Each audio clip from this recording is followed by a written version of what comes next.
This was 7 years in the making, 2 years in a shared kitchen and 5 years in our own kitchen, and now it was time to move. We got the opportunity to design a purpose-built manufacturing facility in Coburg from scratch.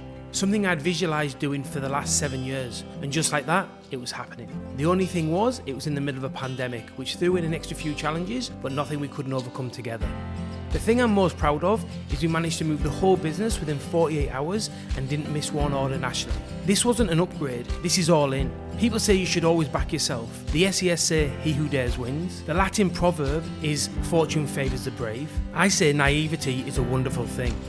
This isn't a 3 to 5 year plan, this is a 20 to 30 year investment. And to show how committed we are in lifting the standard of this sector or any sector that we play in the market. We're obsessed with quality, consistency and most of all hygiene. It's the fundamentals and it's the foundations for what everything else is built on.